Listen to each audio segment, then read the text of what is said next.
I thought I knew betrayal, but nothing could prepare me for what I found. My wife, my best friends, 15 years of trust shattered in a singe moment.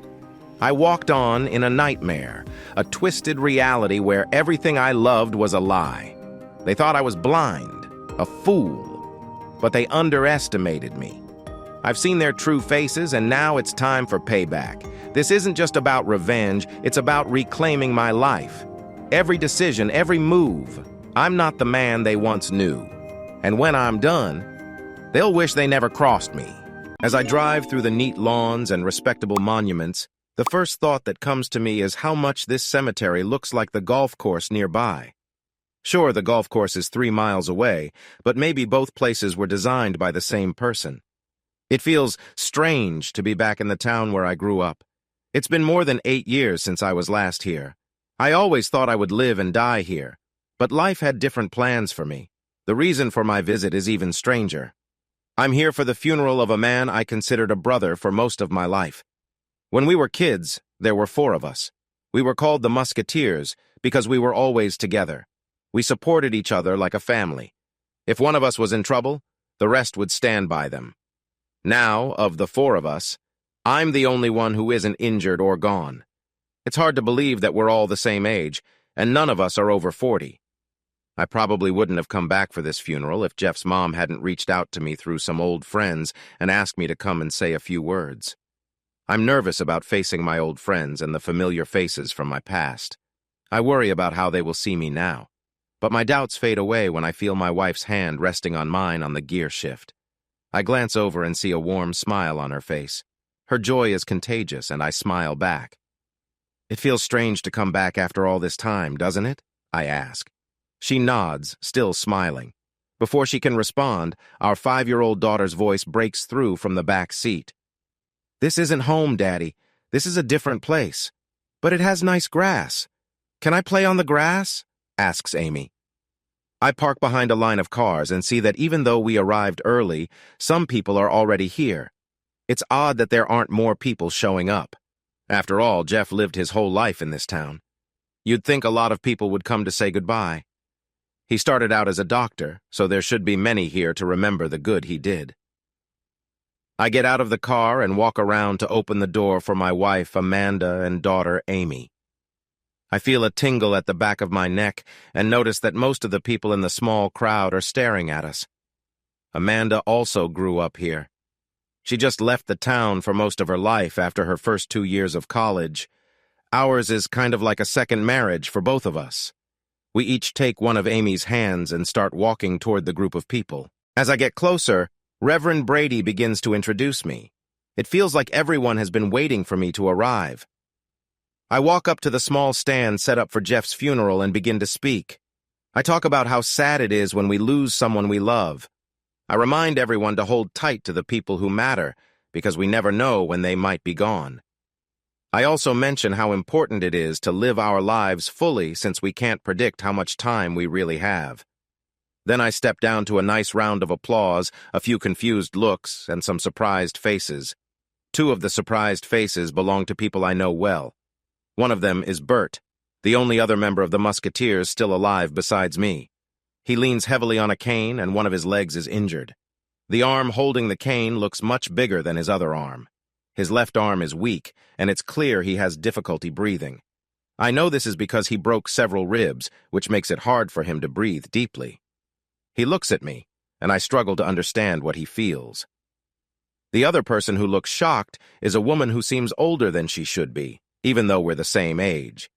Her skin shows signs of past struggles, and her wide-eyed stare seems to ask me to see her. She is slightly hunched with a flushed face. She has gained weight around her middle, but her arms and legs look thin. As she looks at me, unsure whether to come closer, the 2 important women in my life step in. Amanda stands protectively in front of me, as if to say that anyone coming to me must go through her first. Then my daughter's voice rings out in a way only a 5-year-old can manage. "Daddy, is that a witch?" she asks. "Is she an evil witch like in my storybooks? She looks like one." A voice from the other side, filled with warmth and a bit of sadness, calls out, "Liam, you spoke so well." I turned to see Jeff's mom looking at me. "You aren't leaving so soon, are you? We're having a gathering at our house after the ceremony. You haven't been to town since you left. Don't you want to say goodbye to Jeff before—" "I can't say it," she begins to cry. I wrap my arms around her, the woman who, besides my own mom, cared for me the most. I pull her close and give her a gentle hug to show her that I'm with her and that I understand her pain. Her husband, also very upset, comes over to help her. Another woman, younger than the rest, locks eyes with me and smirks. "Well done, Liam," she says. I notice something that perhaps no one else did. You just pulled a trick with your words. They were nice and inspiring, but also very common. You didn't say anything about Jeff himself, did you? That didn't sound like what a brother should say, especially since you grew up together. You both spent most of your lives caring for each other. I guess I expected something more personal, unless... "Unless what?" I asked. Paula was Jeff's ex-wife and the mother of his 2 kids. "Unless you were as angry as I was," she replied with a slight smile. "But it doesn't really matter now. It looks like you're okay and things ended the way they were meant to. It's almost a relief." She waved at Amanda and started to walk away. Before she got far, she called back, "No matter what his mom says, don't go and see the body. He doesn't look like he used to." His life had been difficult for the last 8 years, and it was evident. If you were anything like me, you might feel a sense of frustration towards him. After everything he had been through, it was understandable. Paula's strong feelings for Jeff provided Bert the opportunity to approach me. "Liam," he said, slightly out of breath, "you look good." I nodded briefly. "How long will you be in town?" he inquired. "Not long," I responded. "Could I talk to you before you leave? There are a few things I need to share, and it might be my only chance. You're likely the last of our group left. If you wait 8 more years, I may not be around," he continued. "I'm dropping Mandy and my daughter off to visit my parents," I explained. "They haven't seen her since Christmas in Chicago. Where should we meet?" "Mulligan's," he suggested. "Thanks." I nodded once more. The woman my daughter regarded with skepticism had been listening in. With one last glance in my direction, she turned to leave. I sensed she would want to speak with me privately. I returned to my wife and child and headed to my Mustang, deciding not to say goodbye to Jeff, following the course his ex-wife had hinted at and missing the opportunity to express my emotions. Less than an hour later, I was sitting at the table where the 4 of us, inseparable friends, always gathered in Mulligan's. The old man Mulligan still ran the place, but it seemed his sons were now in charge. He commented that among the 4 of us, I was the only one who hadn't changed, and I smiled at that. As I waited for Bert to join me, I reflected on how our friendship had unraveled 8 years ago, a moment that had transformed me. It felt like it had happened just yesterday. Though the pain hadn't been overwhelming, the change it brought was profound. I've been attending therapy for years, but truthfully, it was Amanda who helped me remain resilient. She left her first husband for me, and together we built our lives anew. Let me take you back to how everything shifted. My name is William Bennett. I grew up in the town of Danbridge, Indiana, alongside 3 friends. Danbridge is a medium-sized town. We possessed many features of larger cities, but it took us a bit longer to access them. My 3 best friends were Jeff Martin, Bert Lincoln, and Greg Pruitt. We felt like we had life figured out. We were all married, owned homes, and had stable jobs. Jeff was a doctor. Greg worked as a lawyer. Bert was a teacher, and I was an engineer. We frequently gathered for social events at each other's homes. We also enjoyed bowling, playing cards, and golfing together. Bert was the best golfer among us, having won the country club tournament 4 consecutive times. Everyone anticipated he would win again this year to break the record. He was indeed that skilled. Greg excelled at bowling, while Jeff was the top card player. I wasn't the best at any of these activities. My talent lay in running. I had completed 4 marathons, including Boston. I didn't expect to win, but I was the only one I knew capable of running 26 miles. Also had a passion for Mustangs. I've only ever driven them. 2 of our wives were also from Danbridge and grew up with us. Jeff's wife, Paula, was a couple of years younger than us, and we all watched her grow into a wonderful person. Greg met his wife, Tina, in college, and she moved to Danbridge after they married. Bert's wife, Elaine, came to Danbridge after he met her at a teacher's conference. My wife, Julie, grew up with us too. She was sort of like the unofficial 5th member of our group. It was funny how we ended up together. I didn't really get to know her well until after college, even though she was always around.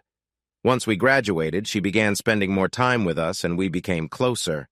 In a way, we were just the last two left after our friends paired up, which led us to spend time together and eventually get married. Julie was the light of my life. Even though it didn't feel like love at first sight for her, I had always liked her. It just took her a little longer to realize that she loved me back. Throughout high school and college, I dated someone else, but things fell apart when it was time to choose a career path. Our plans for the future were simply not compatible. I loved her and hoped she felt the same, but I struggled to understand her career choice and the life that came with it. I'm so frustrated. I wanted to take my time. Now you want me to make it quick again so we can be close. Actually, we need to talk, Julie said, looking serious. There's time for that later, Bert replied. I haven't had my chance yet. Liam will be busy for at least an hour and a half. Let's enjoy this now and chat later. No, this is really important, Julie insisted. The three guys sat on the sofa, paying attention to her. It felt strange that she was okay with them sitting there while I couldn't get near. This is our last time together, she said. We need to stop. What are you talking about? Jeff asked, looking confused. Liam got a new job promotion, Julie explained. He won't be traveling anymore, and maybe it's time for us to think about having a child. I also don't want to keep doing this behind his back. I've been thinking and... That's the first problem, Jeff interrupted. You should not be making decisions. Liam not traveling means we just need to be more careful. It might mean we have to miss out on some fun, so one of us can keep an eye on him. I know you might miss the three of us being with you at once, but some sacrifices are necessary. No, that's not it, she said firmly. I don't want to do this to him. It feels wrong. Liam really cares about me. This started off just for fun, but I think I might be starting to feel something for him too. He's so nice and really cares for me. My family even likes him. I want to see if... Well, you know. No, I really don't know, Jeff said dismissively. I'm the one who convinced you to marry him. You didn't even like him back then. You went along with it just so you wouldn't have to get a job, remember? You thought a few hours a week was better than a full-time job. You called him a nerd. But after being with him for 6 years, it feels different, she replied, getting upset. I just realized that among everyone I've dated, he's the only one who truly cares about me. I don't want to betray him anymore. I feel awful, she admitted. And maybe you should consider that because that's how it is, Greg said. You were never meant to be anyone's true partner. Jeff's wife is for him, my wife is for me, and Bert's wife is for him. But you're different. You're like a shared friend. We all have a connection with you. We even shared you with Liam. Since he came along last, he doesn't have the same claims as we do. Sure, and if you want to have a baby, go for it, Bert added. I want it to be Liam's baby, she snapped back. Until then, no one else gets involved with me. Why can't you just focus on your own relationship since they're so important? Let me guess. I'm the prettiest girl around, she said with a smirk. Oh, come on, Greg laughed. The prettiest girl would have to be Liam's ex, Amanda. Doing what we want with you is way better than the couple of times a month we get from our wives, they all joked, laughing as they gathered around her. I quickly stepped back outside and accidentally knocked over a table near the door. I dashed across the yard and hid behind the garage just as I saw Julie's face in the doorway. A few moments later, my phone rang. Hello, I said, pretending to catch my breath from running. Liam, honey, what time will you be back? Julie asked. I want to make breakfast for you. Don't worry about it, I replied. I'll just want something light. I ended the call. An hour later, I walked back into the house. My friends were nowhere to be seen. Hi, honey, Julie said. She always looked concerned about me, but now I knew it was all a lie. I just stared at her, hoping to see something different. Honestly, she looked just like she always did. The only difference was how I felt about her. When she offered to give me a massage, I felt uneasy. No thanks, I replied. How about a nice soak in the tub? I can help you relax like before, she said. I think I'll just unwind in the spa for a while, I responded. Do you want me to join you? She asked. I need to think, I said. I had some things come up while I was running. Maybe I should reconsider the promotion. She looked shocked. Why would you do that? We'd have more money and see each other less often. "Are you okay?" I wasn't crazy, just overwhelmed. I needed time to sort out my feelings, so I got into our small spa and let the warm water surround me. I set the temperature to the highest I could handle and let my mind wander. I thought about my life, or what I thought my life was. I thought about my friends, or the friends I believed I had. In the end, I realized I felt alone. Other than my parents, whom I didn't want to involve in this, I had no one I really trusted. I started to think about what I wanted my life to look like. I wanted to end things with Julie. More than seeing her with my best friends, what hurt the most was hearing she never truly loved me. I had given her my heart since the day we met. I struggled to believe she had never cared about me. Sure, she said she did now, but that might just be because we had been together for so long and because of everything I had done for her over the years. The mature choice would be to end my relationship with Julie and find a way to start fresh.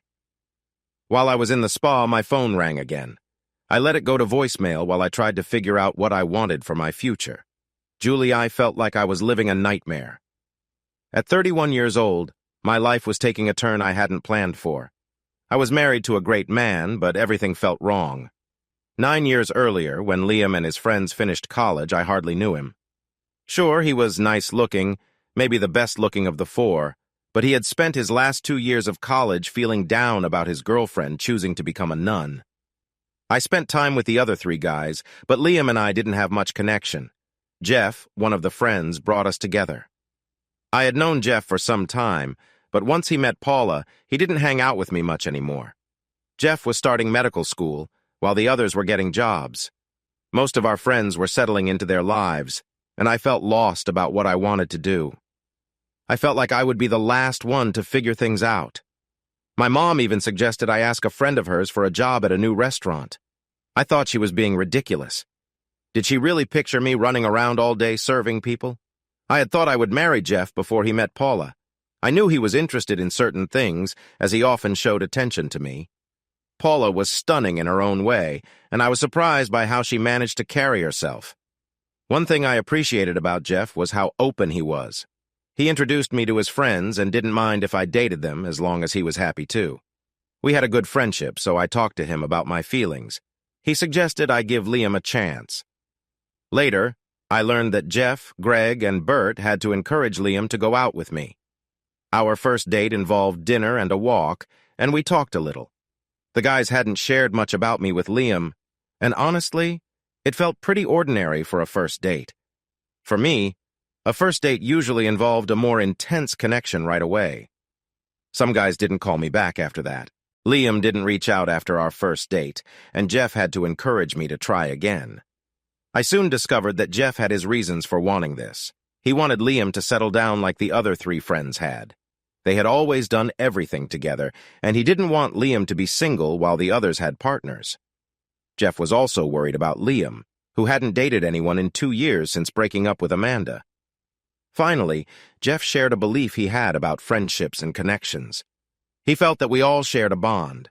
The only way any of them could spend time with me openly after I got married was if I was married to one of them.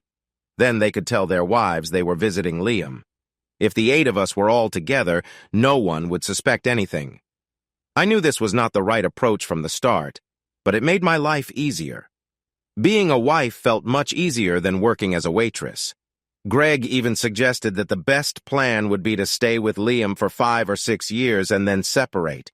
After being married for that long, I could have financial support from Liam without needing to work.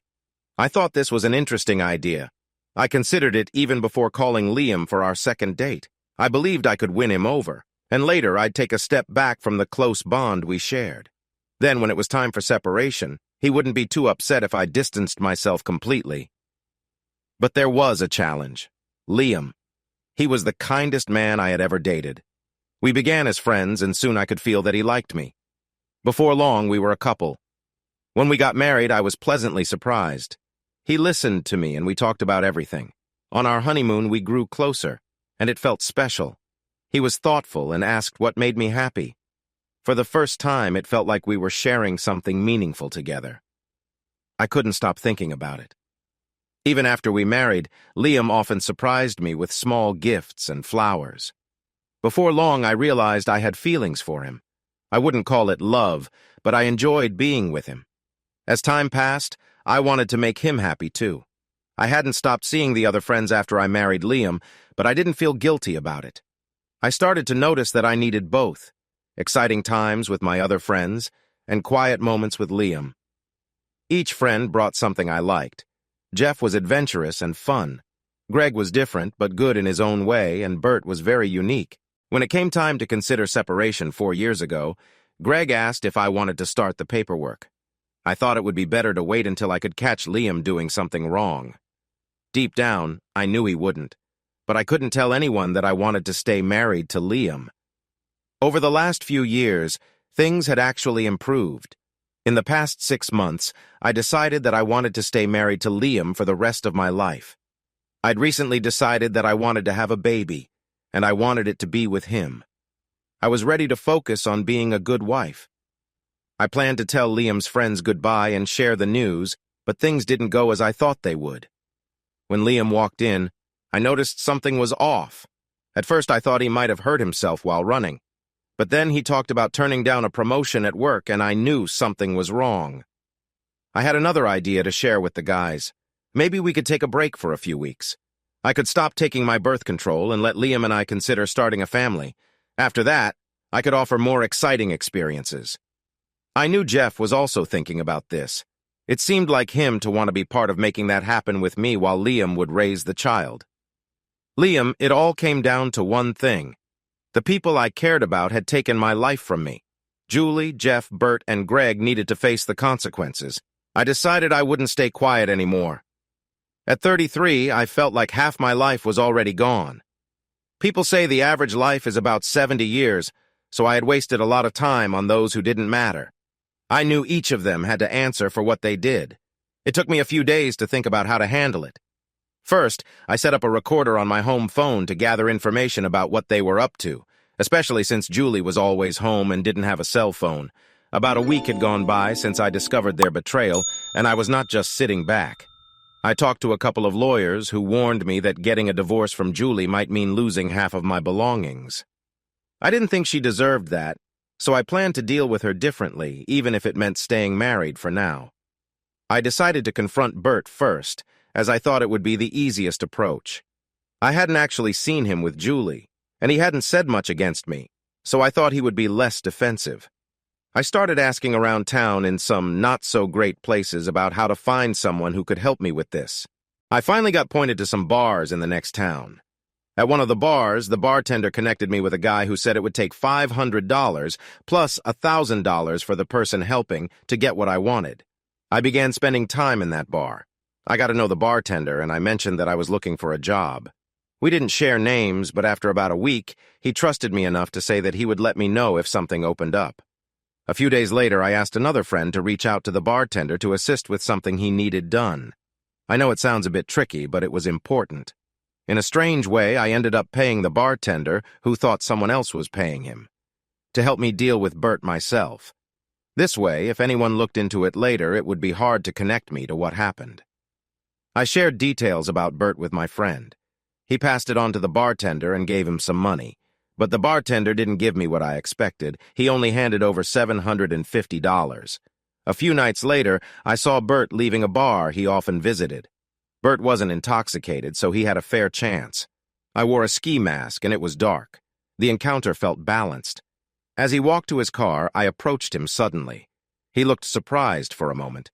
I even offered him a chance to defend himself, but he hesitated, so I pushed him back instead. He stumbled and looked disoriented. Again, I offered him an opportunity to respond, but he didn't speak. His cries were unsettling, making it difficult to ascertain what he wanted. So I continued to push him back gently. I was growing weary of the situation. While he was still recovering from the impact, I made another move, causing him to lose his footing. He fell down, and I was ready to escalate things further, but the bartender intervened. "Whoa," he said. "We're not supposed to go that far. He's dating someone's sister, and her brother wants us to send a message, not cause serious harm. Let's leave." I noticed Bert was barely aware of his surroundings, and I knew he had 3 brothers, which could spark retaliation. The next day, I received a call from Jeff. We had to visit Bert in the hospital. What happened to him? I asked. He got mugged, Jeff replied simply. Yep, and you're going to get mugged soon too, I thought to myself. We stood around Bert's hospital bed, observing as he spoke to a detective about the incident. He told the detective that someone had come out of nowhere and attacked him. He believed it was a mistake because he thought he had never wronged anyone. He had only stopped for a drink after work. Nothing was stolen, and he couldn't understand why it had happened. Maybe he was just in the wrong place at the wrong time. After the police left, Bert turned to look at us. I told the guys I needed to step out and call Julie but would return quickly. As I left the room, I held the door slightly ajar and listened in. What didn't you want to say? Jeff asked. Bert struggled to speak due to the discomfort. There were two guys, he said through clenched teeth. The first one seemed to derive satisfaction from it.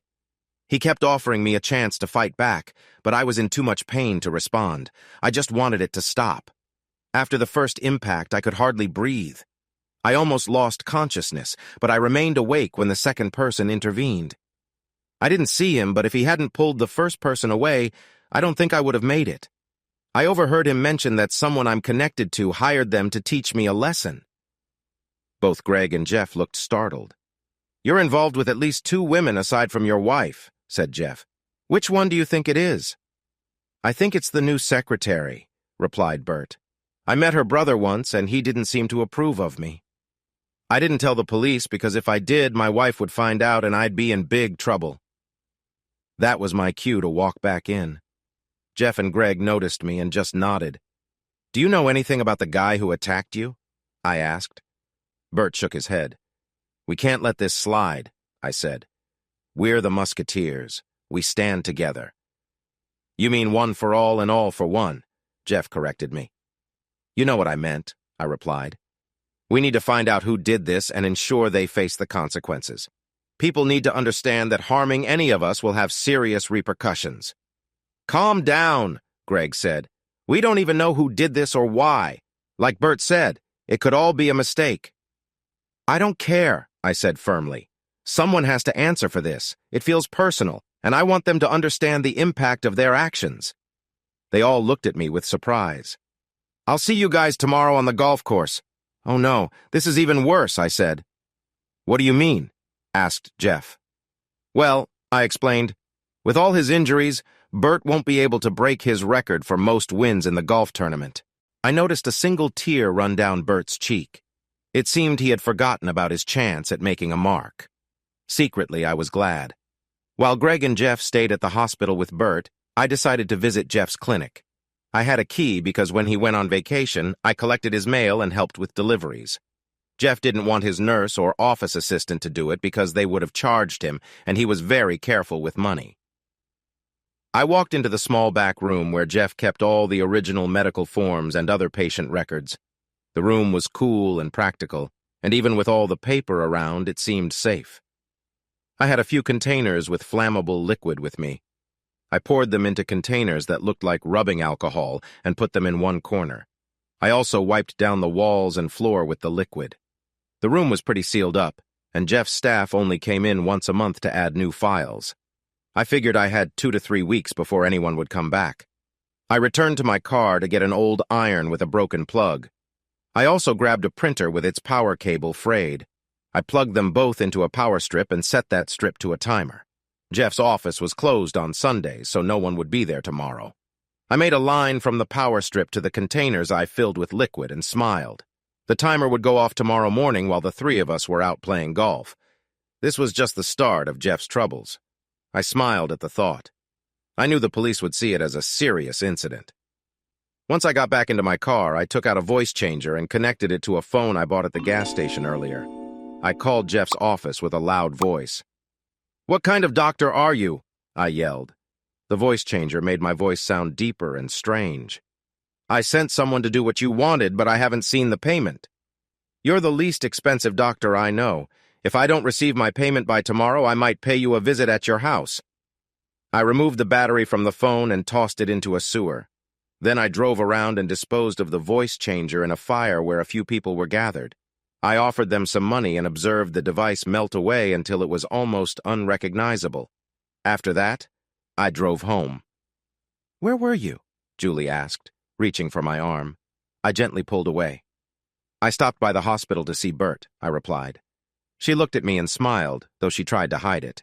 I could tell she was pleased I checked on Bert, which meant I was still unaware of what was happening with him and the others. I wouldn't typically visit someone I believed was involved with my wife. Simultaneously, I noticed that my distance from her was starting to have an impact. Over the past few days, I noticed Julie was drinking more. I suspected it wasn't solely due to our issues. It seemed like much of her drinking was connected to the recent changes in her situation. The way the guys talked about her as if she wasn't present really stung. They pointed out her flaws right in front of her. She had no one to confide in. She couldn't speak to them since they were part of the problem. She couldn't share her feelings with her girlfriends either, as they were married to the men she was with. And for once, she couldn't even come to me, her loyal husband, who had always tried to make her content. The stress was affecting her, and I wished she would see how concerning it was. As she went to prepare dinner, I made sure her drink was stronger. I kept her glass full during the meal. After dinner, when she moved closer to me with a dreamy expression, I stepped back. "Liam, why are you moving away from me?" she asked, both annoyed and curious. I could tell she was feeling the effects of her drinks. "It's been days," she said. "I want some connection with you." "I told you I've encountered some issues at work," I replied. "I still haven't made a decision about that job upgrade." "I thought we agreed on this," she said with a slight slur. "You're taking the upgrade. We'll have more finances and more time together. Then you can be home and we can start a family. We should begin that now." Just then, she tried to stand but stumbled to the floor. "I drink, I think," she said with a laugh. I helped her up and guided her to the bedroom. "That's what I wanted," she said. "Take me to bed and let's share some joy." Then she chuckled again. "Liam, do you think I'm beautiful? Is Paula more attractive than me?" "I've never seen Paula that way," I replied. "Is Amanda prettier than I am?" she asked. "You knew her back when?" "I saw Amanda a few days ago," I said. "She's visiting family right now." That seemed to bring her back to reality for a moment. "Why didn't you tell me?" she asked, raising her voice slightly. "It wasn't a big deal," I explained. "I ran into her while jogging last Sunday. I might have lunch with her this week to chat." "I don't think so," she snapped. "No lunch with old girlfriends alone." "Julie, she's a nun," I said. "Nothing is going to happen. Besides, you can't control me or decide who I talk to. Have I ever told you who you can be friends with?" She quickly stopped talking. Even in her drunken state, she could tell this was not a good topic. But the guilt on her face said a lot. "I love you, Liam," she said softly. "I really do. You know that, right?" I just nodded, knowing she wanted me to say it back, but I didn't. "We're not like other couples," she began again. "We're not just together because we don't want to be alone, right?" "Why would you ask that?" I replied. "Julie, you've had a bit too much to drink, haven't you?" "Well, even if I'm tipsy, I know what I want," she said with a playful grin. I helped her into our bed and made sure she was comfortable. She seemed happy and relaxed as I tucked her in. The next morning, I turned over and snuggled up next to her. I listened to her gentle breathing and slowly moved closer, pretending to be asleep. When she woke up, she turned to me and beamed. I opened my eyes and smiled back. I leaned over and gave her a soft smile. "Last night was wonderful," I said sleepily. "It was?" she asked, looking surprised. I nodded, smiling wide. "I especially loved when we enjoyed a nice moment together. We must have spent ages before I carried you back to bed." The look on her face was priceless. She remembered me carrying her, but seemed confused about the rest. "It was great," she said, clearly trying to recall it. "So good, in fact, that I'm ready for more right now," she added playfully. "Oh no," I said, suddenly sitting up. "What's wrong?" she asked, looking concerned. "You can't do that to me. You make me forget everything. I have to be at the golf course soon. I need to get dressed and go, and I don't even have time to eat." I jumped out of bed and quickly threw on my clothes. I rushed to the bathroom to shave and brush my teeth, then grabbed my golf clubs. I had to take our Jeep because my clubs wouldn't fit in the Mustang. I waved goodbye to Julie as I left, noticing she was deep in thought, trying to remember the night before. I decided I needed to keep her drinks flowing next time. I actually arrived at the golf course before Jeff and Greg. I grabbed a sandwich in the clubhouse and hit some balls at the driving range. Just as I was finishing up, they arrived. "Hey, no fair practicing," Greg said with mock disapproval. "I had to get ready," I replied with a smirk. "You guys always hit better than me." Jeff laughed at that, but Greg looked a bit uneasy. He forced a smile as we got ready to tee off. Since we didn't have a fourth player, we invited a guy from the club to join us. After about 6 holes, I suggested, "Hey guys, it's 10 a.m. Why don't we play 3 more holes, then take a lunch break before the back 9? "That sounds good," Jeff said, looking hopeful. "Since I'm not doing well today, maybe a break will help my game." And that's what we decided to do. We were sitting in the clubhouse trying to decide if we should raise the stakes to a whole dollar for each turn or keep it at 50 cents when one of the staff rushed over to Jeff. "Dr. Martin," she said with excitement, "there's an urgent phone call for you. It's your wife." Jeff had a big smile on his face as he took the phone. "She probably needs help with something," he joked. "I'll be right there." He suddenly turned serious, looking at us with concern. I couldn't help but want to lighten the mood. "Do you need assistance with something, Jeff?" I asked, noticing his sudden change in expression. "My clinic burned down this morning," he said sharply. "I have to go now." "I'm sorry, Jeff," I said quickly. "I was just making a light comment. Do you want us to accompany you?" "Could you, please?" he replied. We said goodbye to our new friend and drove to Jeff's clinic. When we arrived, Paula was talking to the police and firefighters. Jeff rushed over to take a look. He was clearly upset. Pain crossed his face and it felt heavy. I wished I could remember this moment to understand it better. We all know about the stages of grief. Jeff seemed to experience his own stages of shock. In just a few moments, he went from anger to sadness, then to worry, to a brief moment of hope, and finally to despair. Greg and I joined Jeff as the fire chief talked to him. "It looks like a broken appliance caused a fire in a room full of paper. It spread to the rest of the building," the fire chief explained. He looked at Jeff. "It started around 10 o'clock, according to a man at the supermarket across the street. He saw the flames while gathering shopping carts in the parking lot. You'll probably need to tell them where you were at 10 this morning. It's a normal part of the routine. This seems to be an accident," the chief added. "I was at the golf course with my 2 best friends," Jeff said. "We were all there when it happened, and most of the staff can help confirm that. The clinic was completely destroyed. A total loss." Jeff was heartbroken. He hadn't been making much progress on his mortgage for the place. All of his medical equipment was fairly new, and he was still paying for it too. Jeff was focused on saving money, which made it even harder for him in this situation. When Jeff first saw his clinic in ruins, he was furious, trying to comprehend how this happened. He came to accept what had occurred and understood that he had to make the best of it. For a while, he felt optimistic because he thought he might improve his situation. He could tell the insurance company his equipment was worth more than it actually was. He could also include some items he rarely used but didn't plan to replace. With that money, he could buy what he really needed. Since the clinic would have to be rebuilt, he planned to make it even better than before. But then, he realized he didn't have fire insurance, even though the clinic had good coverage. This made him very sad because he would have to pay for all the damage from his own pocket. Plus, he needed to find money to build a new clinic. He was already deep in debt, and it felt impossible to manage. When the firefighters left, he was on his knees in the mess, overwhelmed by the situation. Little did he know his problems were just starting. I doubted he would even have the strength to get up again.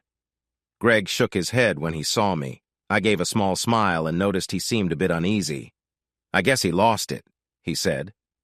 "Not yet," I answered. Greg just stared wide-eyed and nodded. "See you later, Liam," he said as he got into his car and drove away. I had my own plans for Greg, but I wanted to enjoy it and connect it to what was happening to Jeff. Looking back, that may not have been the best choice, but things still turned out okay. Next, I decided to help Julie since she would play a part in Jeff's story. I went back to the spot where I had previously asked 2 men to observe while I dismantled a device. I looked around until I found the person I wanted. He didn't seem to be inebriated, just having a tough time. I asked if he would take a chance for a new start. He looked at me as if I were crazy and began sharing his life story. "Honestly, man," he said, "I'm not looking for a handout, just a bit of help." I quickly walked away. He wasn't the one I needed. The next person I approached looked frustrated and distant. None of the others wanted to be near him, but he was the only one who appeared more composed. "What do you want?" he grumbled as I approached. "Tell that woman whatever she wants. She's not getting it." I knew I had found the right person. After talking for a while, I learned he wasn't just a man down on his luck. He was intelligent and quite reasonable.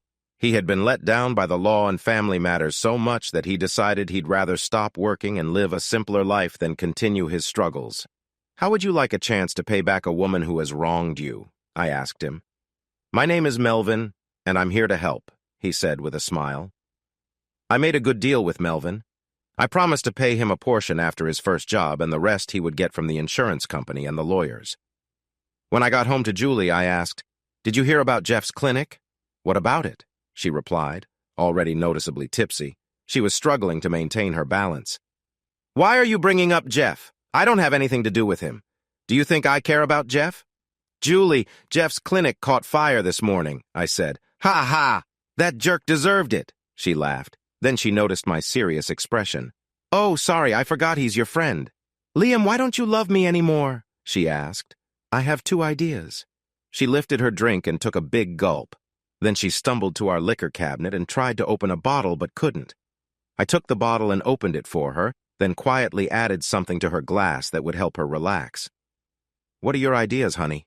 I asked. "Why are you calling me honey?" she replied. "You don't care about me anymore. You treat your car better than you treat me. Just my luck. I finally realize I love you, and you don't seem to care at all." She dropped into her chair. "Give me my drink," she said. "First, tell me your ideas," I said. "Why do you think I don't love you?" I waited for a moment. "I have 2 ideas," she said, "but I can't remember them." She wasn't paying attention to the drink.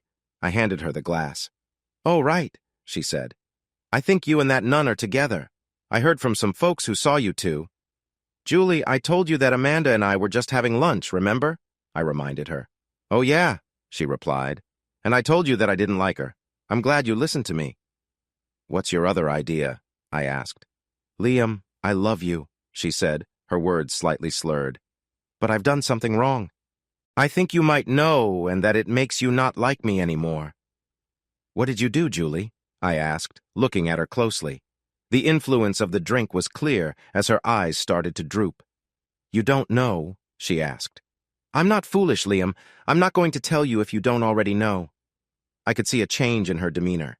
"I feel so much better now. Let's head upstairs and do something fun," she said, attempting to stand. "We should get some marshmallows and sticks," she said suddenly. "For what?" I asked, confused. "Let's visit Jeff's old clinic and roast marshmallows before anything else," she said with a laugh. Then she leaned back in her chair and closed her eyes. I went down to my basement and got Melvin. I had kept him hidden there when I first came in. "You ready?" I asked. He just nodded. "When will your friends be ready?" I questioned. "As soon as you take me back to the park," he replied. We walked to my backyard where I showed him Julie's car. "Let's do this," I said. He nodded in agreement. "This might be challenging," I warned him. He ran at Julie's car with determination but stopped just before impact. "Come on, you can do it," I encouraged him. He shot me a glare. "Just pretend that my wife is someone else entirely." That seemed to help. He turned and sprinted toward Julie's car again. He leaped onto the car and the airbag deployed. When he fell back, he bumped his head on the ground, leaving a mark on his forehead and a bruise shaped like the car's grill on his side. It was time to enact the next part of the plan. We pushed Julie's car onto the front lawn, leaving it at an odd angle. I thought we could drive it away, but it refused to start. Something must have gone wrong with the system. I called the police to say Julie was missing. They told me I couldn't report her missing until she had been gone for 24 hours. The tone of the officer's voice made it clear he thought I should be more in control of my wife. We quickly hopped into my car, and I drove him to a nearby park where his friends were waiting. He laid down, and as if they were waiting for a signal, they all started yelling. As I drove off, I saw someone in another car stop to see what was happening. A man stepped out with a cell phone, just like I expected. A good Samaritan was already calling the police. When I got back home, I placed the still-asleep Julie in her car. I laid her across the front seat to make it look like she had nodded off while driving. I gently spread some of the airbag powder around her face and neck. I put an open bottle of liquor next to her and spilled some on her clothes. I inserted her keys into the ignition. Then I went inside and went to bed. I woke up around 3 in the morning to someone knocking loudly on my door. There were flashing lights in my yard, and I saw not one but 2 police cars parked in front of my house. "Are you William Bennett?" asked an officer. Yeah," I mumbled as if I were still waking up. "Did you come to talk about my wife's disappearance finally? I barely slept last night. I just closed my eyes for a moment." "Well, not exactly, sir," he replied. "We actually put a few things together, and it helped us." "I don't care about your math," I said. "I just want to find Julie." "Well, we already know where she is, sir," he said. "That's why we're here."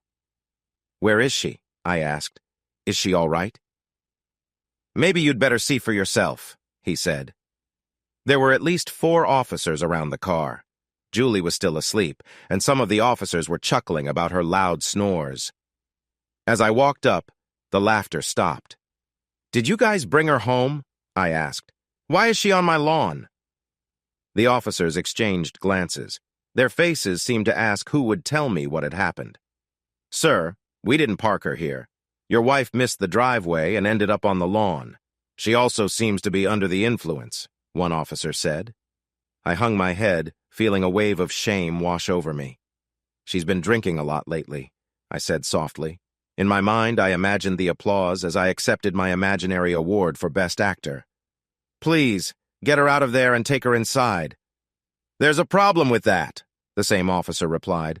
"From what we can tell, your wife has been under the influence for a while and was driving. There's an open bottle in the car. Several witnesses saw her involved in an incident and then leave the scene.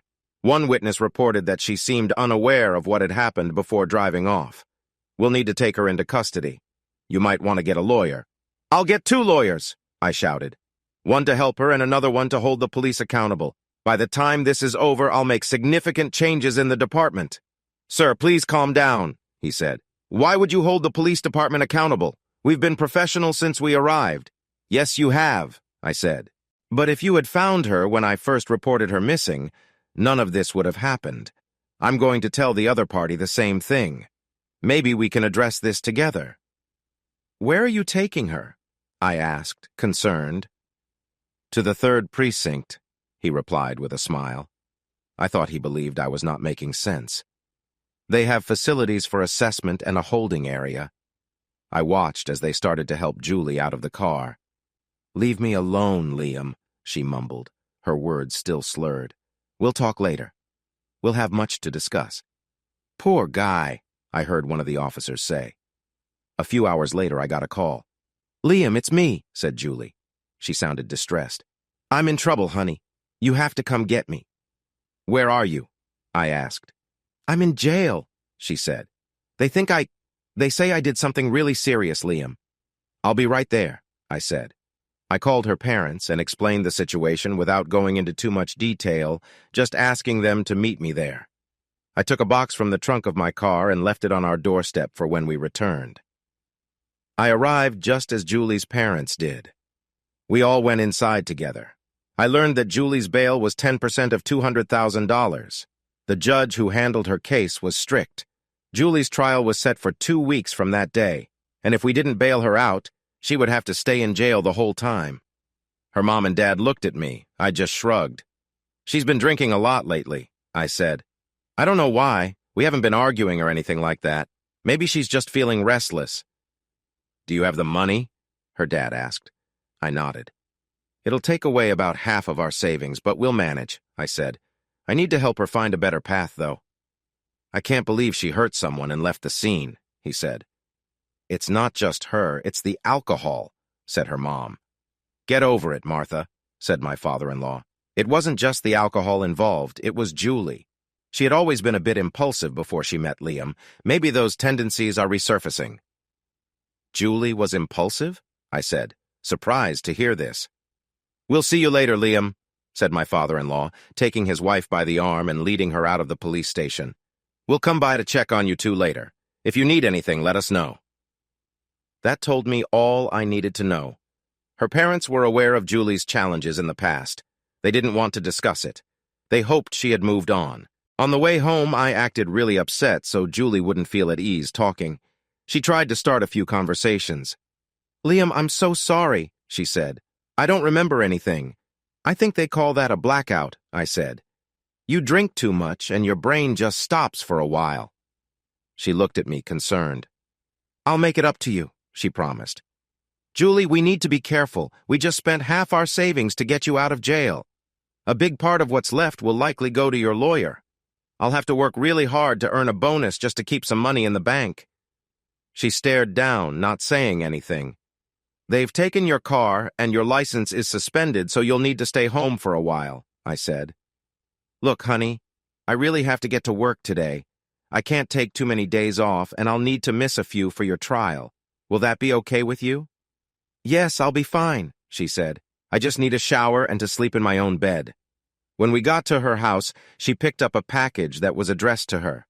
I chose not to say anything. I gave her a quick peck on the cheek. She tried to turn for a kiss on the lips, but I gently redirected to keep it on her cheek. That wasn't a good kiss, she said. Sweetheart, your breath isn't great, I replied. I left her house and drove to work. On my way, I took a different route and stopped at a gas station that wasn't on my normal path. I bought a cheap phone and some minutes for it. I paid in cash so no one would know I had it. I also went to an electronics store nearby and got a different voice changer. I didn't like this one much because it made my voice sound silly, but I would only use it a few times. I got to work and parked my Mustang. I turned on the cheap phone and connected the voice changer. I started to laugh because, even though I didn't sound like a cartoon character, I still sounded pretty silly. I called Julie at home and told her I was the one who sent her the package. At first she was quiet, and then asked me who I was. I could tell she had seen the video. Listen, do you think I'm as foolish as your husband? I said. Why would I tell you who I am? I just want to know if you want to stay married. Yes, she said. I really do. I love my husband, which is why I got involved with those guys. Well, if you don't want me to send your husband a copy of that video, I want you to take $40,000 from your bank account and put it in a bag. We don't have that much, she said. We had to use a lot to bail me out of jail. How much can you get? I asked sharply. Maybe 20 or 15, she replied. It was hard for me not to laugh at that, but then I felt cold when she continued. I don't know how you got that video, she said. I've seen that type of file before. It's the same high-definition type that iPhones use. So either you took that video or you know someone who did. Maybe you got it from one of the guys in the room. How about a deal? I don't want to take out all the money because my husband would notice and I couldn't explain it. If some of the money is gone, I might be able to say something. But if it's all gone, he's going to want to know why. Maybe you could just take $10,000 and I'll share some of what those guys got. I was taken aback, feeling a wave of frustration. I paused to steady my voice. No way, that's not my style, I said. I'm not interested in anything that comes with a lot of complications. How dare you? She shouted back. I already said no. You need to calm down. Anyway, put the money in a coffee can. Then place that can inside a duffel bag and bring it to the park by your house. Fill the rest of the bag with some old clothes. Just leave the bag on the bench by the playground at 4 o'clock. After that, just walk away. If all goes well, you'll never hear from me again. But if the money isn't there, I'll make sure to drop something off at your doorstep and let your husband know. I ended the call and went to meet the realtor I had hired. She was a kind, older lady.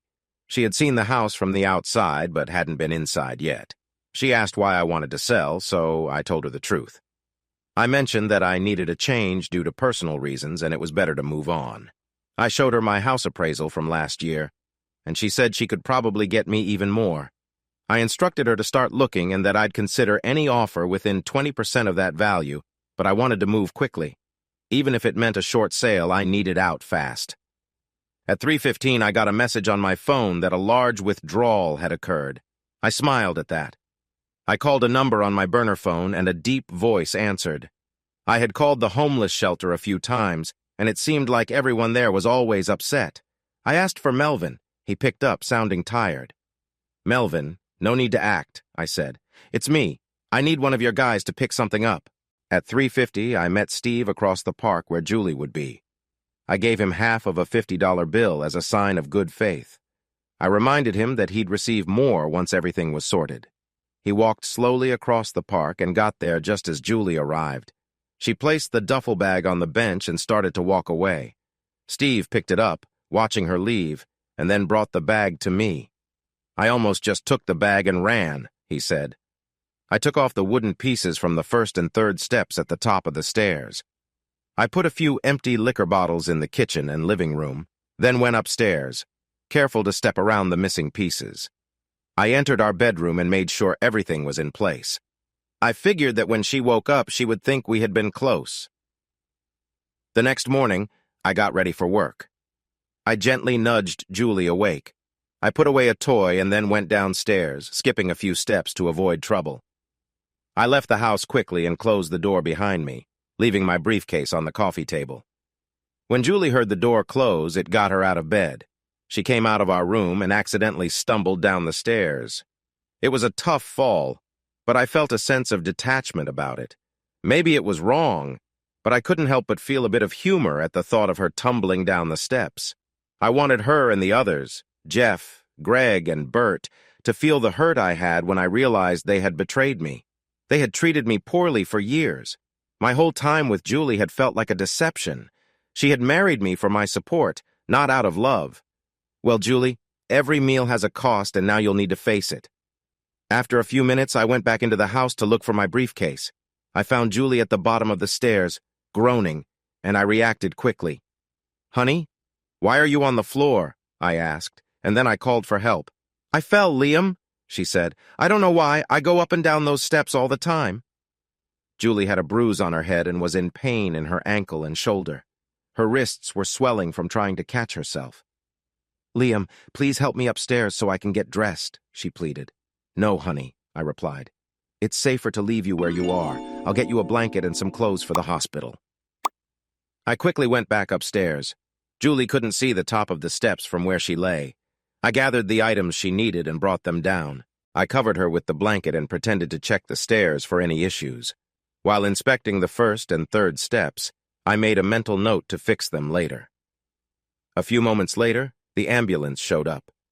Julie had sustained injuries, including a dislocated shoulder and a broken ankle.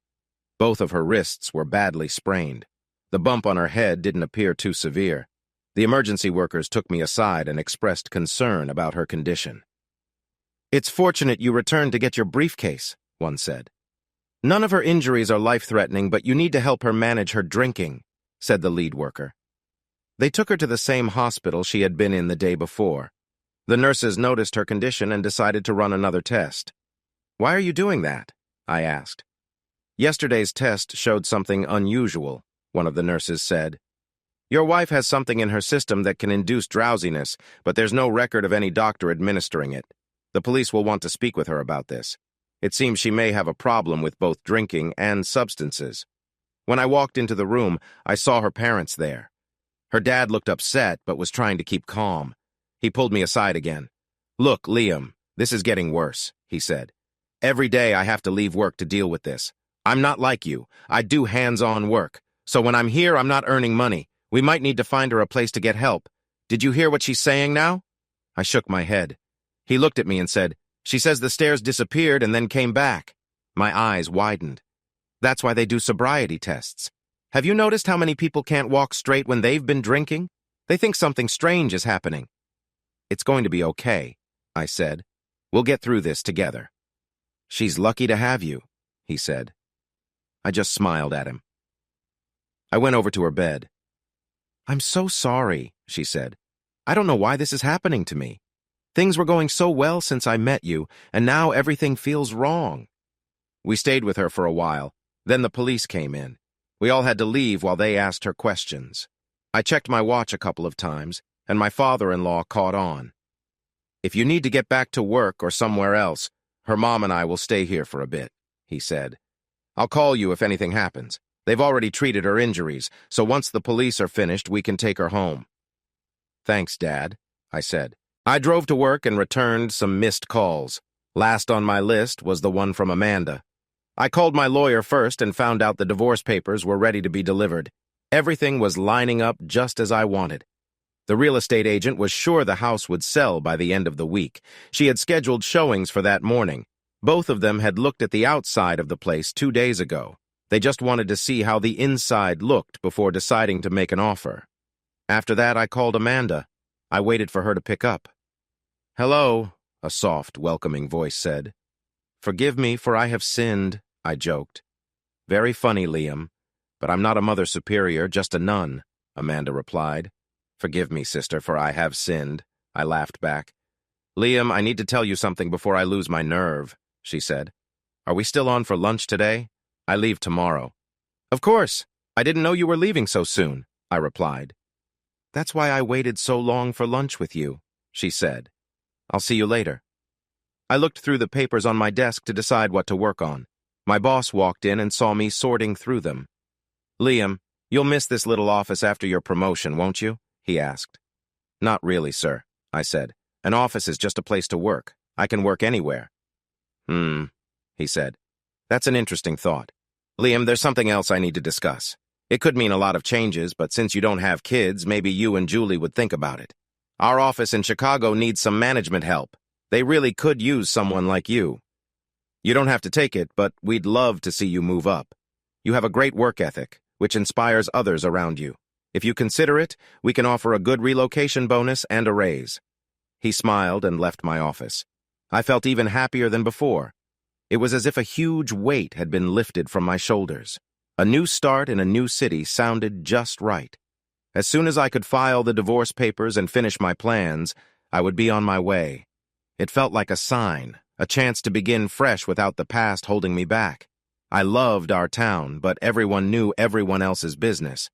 I knew that even after everything, people would ask me how I felt about Julie's actions. Any woman I dated might be hesitant because they'd think I drove Julie away. I was sure I would be heading to Chicago soon.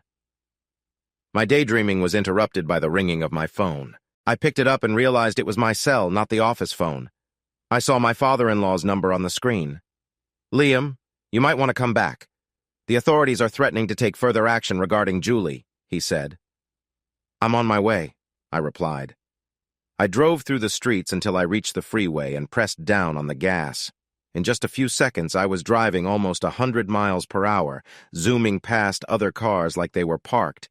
The exit I needed came up too quickly and interrupted my fun. I slowed down and drove the last 2 blocks carefully before parking in the hospital lot.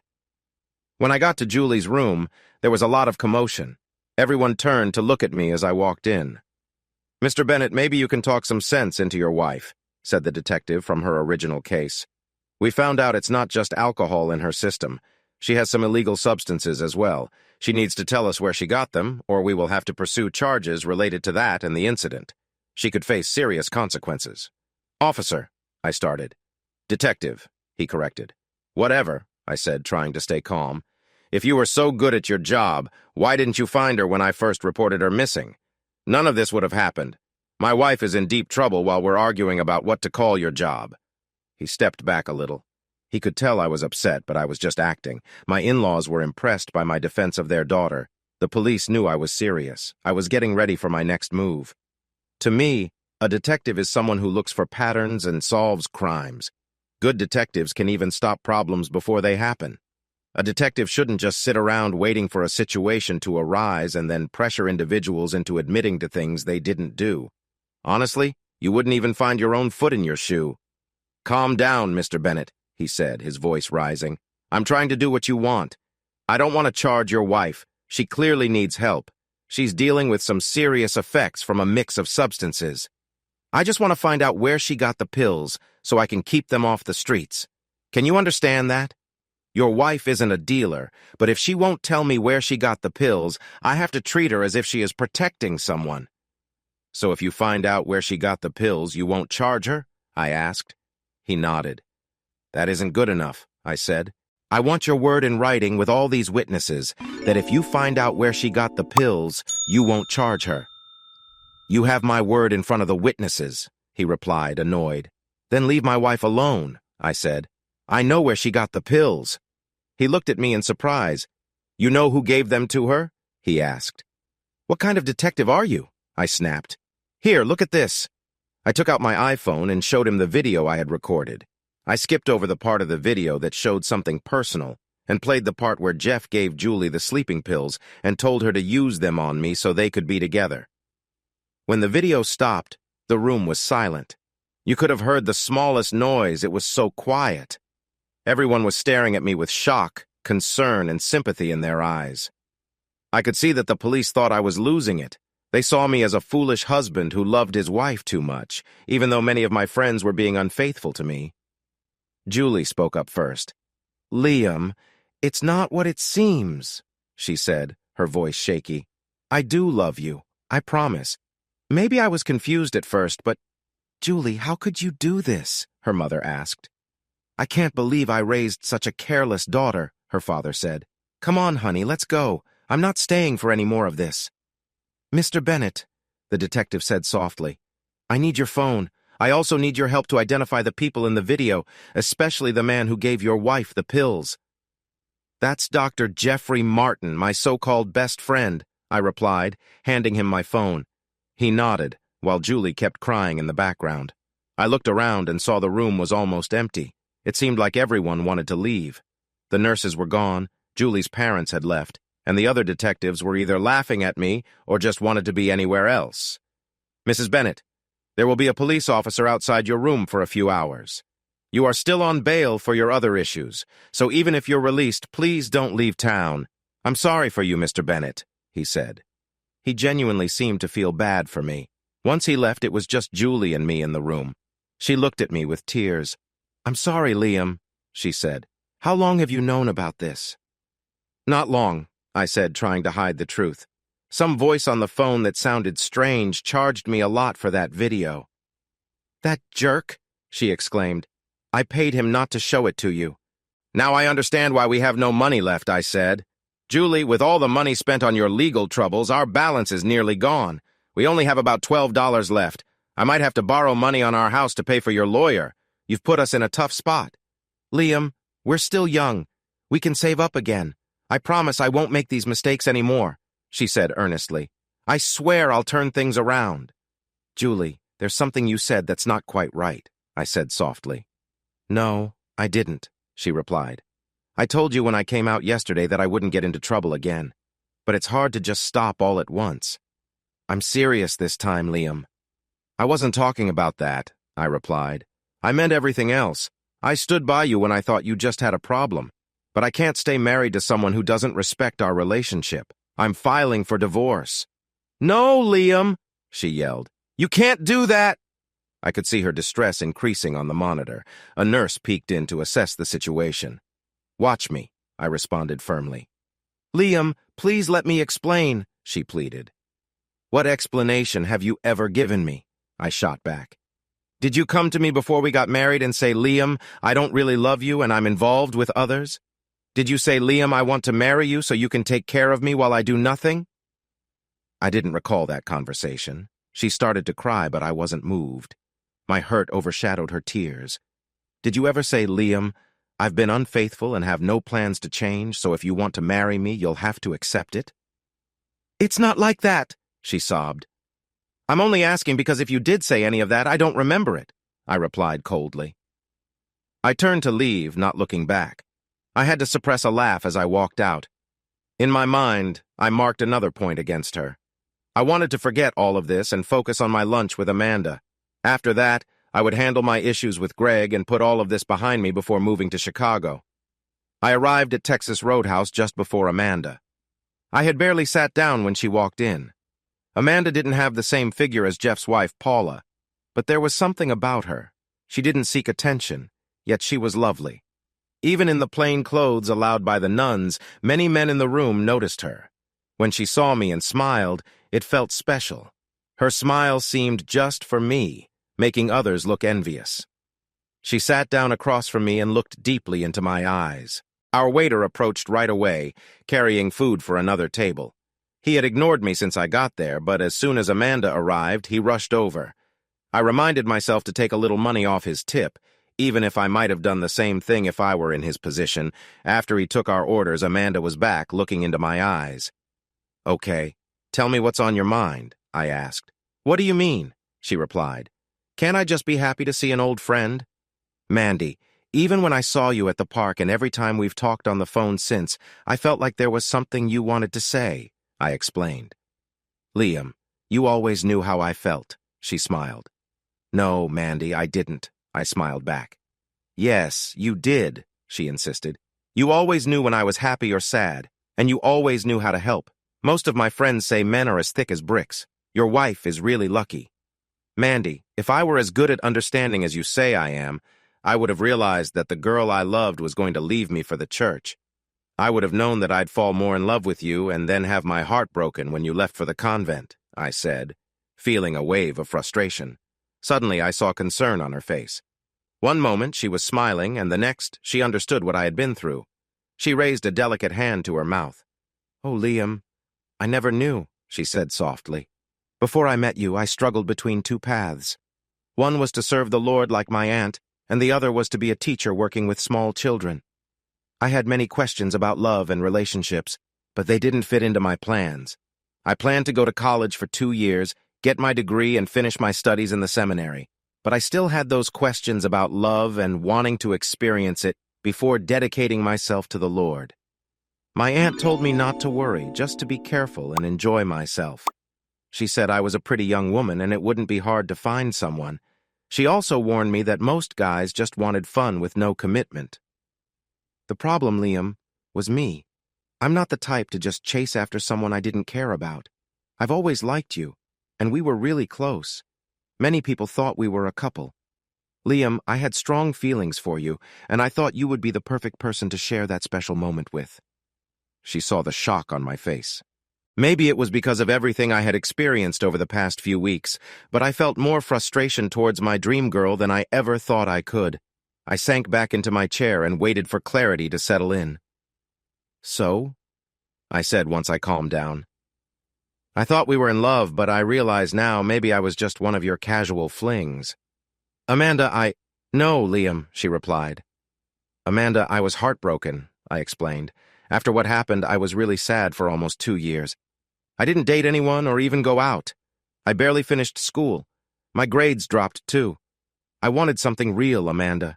I wanted a real connection so badly. I slammed my hand on the table. I would have given anything to be close to you, I added. I needed a sip of water after saying that. Liam, you don't get it, she said softly. This whole lunch was going horribly. If one more person tells me today that I don't get it, I said, finishing my water and calling the waiter over. He gave me a strange look. Bring me. I started, but then thought better of it. I needed something stronger than water. Bring me a Dos Equis Amber, I said. He nodded and hurried away. Maybe this was a mistake, she said. I noticed tears rolling down her cheeks. Her calm demeanor was gone. She was no longer the perfect person I remembered. She was back to being the girl I grew up with, just my friend Mandy again. So once more I got up and offered her comfort. Liam, I've messed everything up, she said softly. I really did care for you back then. I just didn't see it. I was just a naive girl. I finished college, but I never forgot about you or what happened between us. When I graduated and was supposed to join the sisters, I came back home to think things over before taking my vows. But really, I came back to see if there was still a chance for us. I wanted to know if what we had was real or just in my head. You never did that, I said sharply. If you had. Liam, when I got back here, you had just gotten married, she said. I took that as a sign that we weren't meant to be. I thought you had moved on like my aunt said you would. So I went back to the convent and focused on teaching. I enjoyed working with kids, or at least I thought I did. But in the last few years, I've realized some tough truths. I became a nun for the wrong reasons. I wanted to be like my aunt. I love children, but I can't agree with a lot of what's happening in the church right now. And just recently, I discovered something big. I enjoy working with kids, but I think what I really want is a family of my own. I just stared at her in shock. This is all going wrong, she said. Maybe we should talk about this another time. I think I'm losing my way. If I ever had a strong belief in things, maybe I didn't have any at all. Tears streamed down her face. Suddenly, she stood up and walked out of the restaurant. Of course, the food came just a few minutes after she left. The overly eager waiter placed hot dishes on the table while I held my head in my hands, trying to understand what just happened. Is this for me? A gentle voice with a southern accent asked. I looked up and saw a woman named Paula. She was very charismatic and my mind seemed to drift. No one should wear a shirt like that. My confusion from the intense conversation with Amanda faded away as I focused on Paula. "Sure, let's eat and then go to your house," she said. "Why my house?" I asked. "So we can talk privately," she replied with a hint of annoyance. "What do you mean?" I asked, taken aback. "Liam, do you know where I've been for the last hour?" she said, taking a bite of Amanda's meal. "I've been busy running between the jail and the courthouse while my marriage fell apart. I had to go to the jail because Jeff got arrested while he was trying to set up a new office with another doctor. I thought maybe he just got pulled over. He's been really upset since our clinic burned down and we learned we would be in debt for a long time. We need to pay off a mortgage for a building that doesn't exist anymore, and we still owe for all the expensive equipment that is also gone. Until we deal with that, no banks will help us rebuild or get new tools. My husband might have been on his way to becoming a doctor in serious trouble. But now that chance is gone," she chuckled. "This is truly the best steak I've ever tasted." "So, Paula, what does that mean for—" I started. "Our situation?" she asked. "I'm getting there. I found out that Jeff was arrested for giving medicine to someone without permission. They're also saying he gave the medicine for reasons it wasn't meant for, but you already know that, right? You know my husband, your best friend, gave his wife something to harm her so he could be with someone else." Oh boy, I thought. This is a complicated situation. Tina is really upset with Greg, too. So now there are 3 angry women to deal with, and I want to be the first one to help. "Paula, you're a wonderful person," I said. "You deserve better than what you've had. If we went through with this, it would just make things worse for both of us. When you choose to be close to someone, it should be someone you care about, who also cares for you. If we did this, you'd be just like Julie, and I'd be like Jeff. We're better than that." She started crying, so I walked around the table and gave her a comforting hug. She rested her head on my shoulder. I felt tempted to change my mind for a moment. "But don't you want to get back at him?" she cried. "He needs to face the consequences of what he's done." "He will one day," I replied gently. "What are you planning to do?" she asked. "Please don't tell me you're thinking of going back to her." "No," I said. "I can't see myself doing that." "Good," she said, her frustration evident. "You're better than that." "I'm probably going to move to another state and start fresh," I told her. "It would be better if she was the one who left," she said. Then she cut a piece of my steak and took a bite. "Is that some kind of sauce you have?" "It's a mix of mushroom sauce and peppercorn sauce," I replied. She moved my plate closer to her and started eating my steak while I watched. "This sauce is amazing," she said. "Anyway, that guy wants to talk to you. I think he wants to apologize and ask for your help. He's in a tough spot," she said with a hint of disdain. "When I found out what he did, I took all the money from our accounts. Forget him. He can deal with the consequences." I called the waiter over and paid for our meal. Then I hugged Paula and left the restaurant, driving straight to the jail. I asked to see Jeff and was told he had been waiting for me. He smiled when I entered the room. Our town was so small that we didn't have elaborate setups. It was just a plain room with a locked door. Jeff couldn't stand up because he was secured to a heavy bolt on the floor. His smile faded when he saw that I wasn't smiling back. "I'm sorry, Liam," he said. "I'm really sorry." "Why are you sorry, Jeff?" I asked. "Do you feel bad about what you did? Or are you just sorry because you got caught? Are you sorry for the way you deceived me? What exactly are you apologizing for?" "Well, he started. "Forget it, Jeff," I interrupted. "I have things to do. Paula came to see me and suggested we become close. Of course, I agreed. So, Jeff, while you're here tonight, I'll be pursuing my own path." "I'm going to be with her while you're here," I said. "Thanks, Jeff. While I'm enjoying our time together, I have you to thank for it. I'll keep being with her while you're inside, and maybe when you get out, if you're okay watching my kids, I can let you see her again." "No, you can't," he stammered. "Yes, I can, Jeff," I replied firmly. "She wants it, and so do I. With everything happening to you, there's not much you can do about it." I didn't want to share my thoughts, but I was sure that now, with the police looking into him, it was only a matter of time before they charged him for the incident at his clinic. He was visibly distressed as I knocked on the door and the guard let me out. Next, I went to the hospital. I visited Bert. When I walked into his room, I heard him crying. He looked up at me, filled with sadness. "Hey, Bert," I said softly. He looked down at the floor. Why, Bert? I asked. I thought we were friends. It was all Jeff, he said. Greg and I just went along with it. Back in college, we all dated her. She was easy to get along with, and there were many like her. Jeff thought we would all settle down, so he wanted someone who would fit in with us. When he talked about you being with her, we thought he was joking. Why would he set up one of our best friends with her? But then you started treating her like she was something special. He laughed at you constantly. It was like a prank to him. You thought she was a nice girl, but she acted in ways you would never expect. And all along, we were still with her. It wasn't right, I know. But these kinds of things happen to everyone. Look at me. First, I was injured for no reason. Now I find out I won't be able to play golf again. Didn't your wife leave you when she found out about you and Julie? I asked. No way, he replied with frustration. Just then, I noticed Julie standing behind me. I spoke to Paula, I told him. She said Elaine and Tina were really upset when they found out about your actions. It doesn't matter now, he said. She's using what happened as a reason for a divorce, but she truly left me last week when she heard. His voice broke, and it made me feel uncomfortable to see him upset. If she didn't know about the issues, then why did she leave last week? I asked. Because for a long time, Elaine wanted us to have kids, he cried. And the guy that hurt me, when he attacked me, why did he have to do that? I can't have kids anymore, Liam. That's why Elaine ended things. She didn't know about me and Julie until today.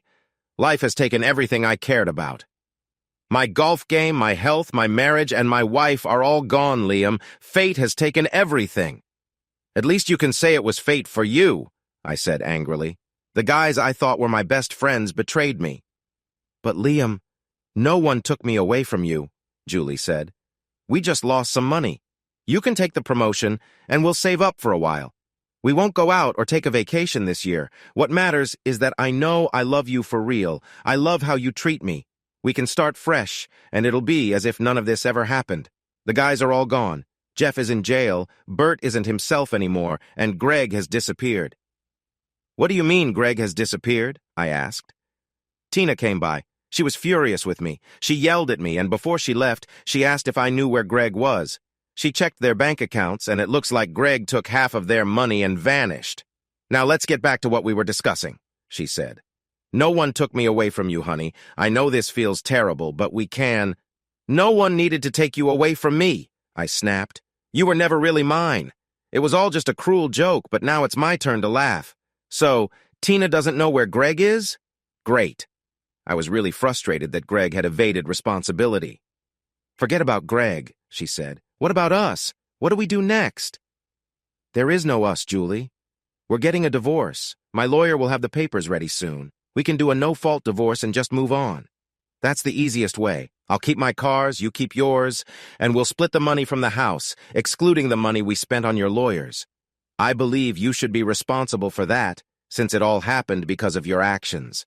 So, if we sell the house for $80,000 or less, you'll end up with 20. 20? How is that fair? She asked, clearly upset. We had $40,000 in our bank account, I explained. Now it's gone.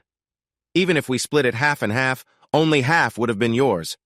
Even though I earned all of it since you haven't worked, you would only get half. Most of it went to your bail or your lawyer, or you just spent it, so you owe me $20,000. If the house sells for 80 or less, we each get 40, minus the 20 you owe me. Our house is worth more than 80, she argued.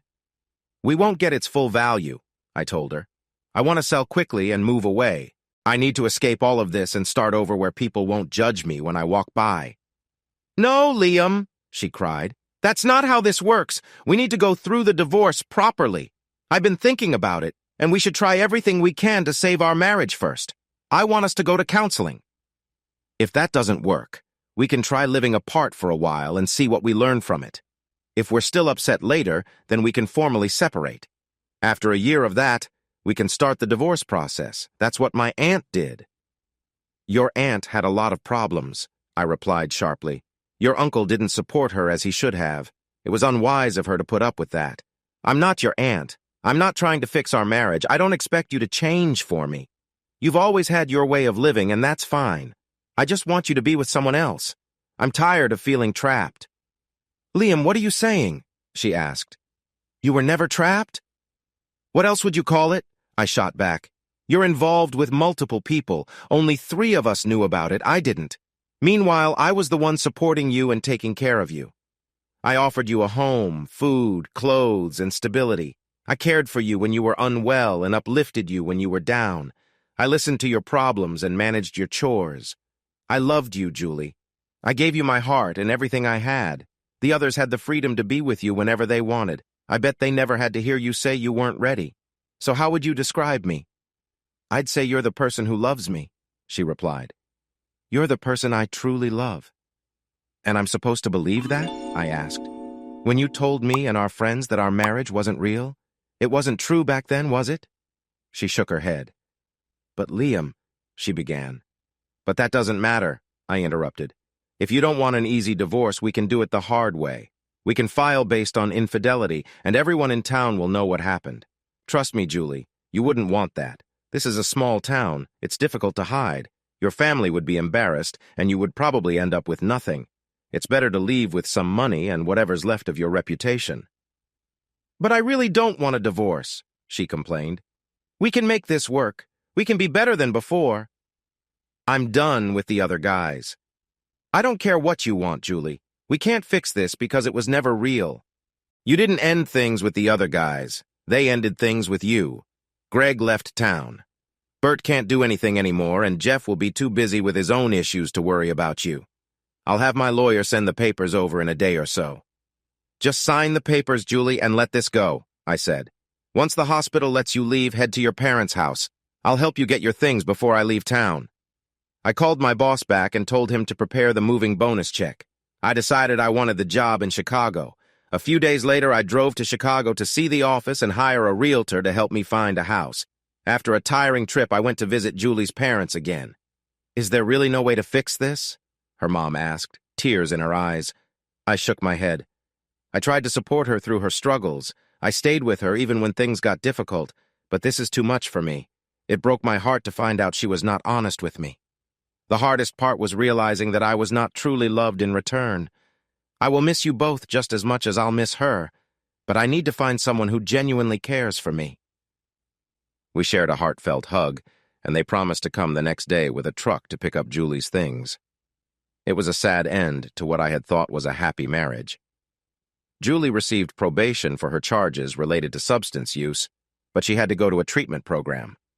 She also faced 6 months for her driving incident and another 6 months for leaving the scene.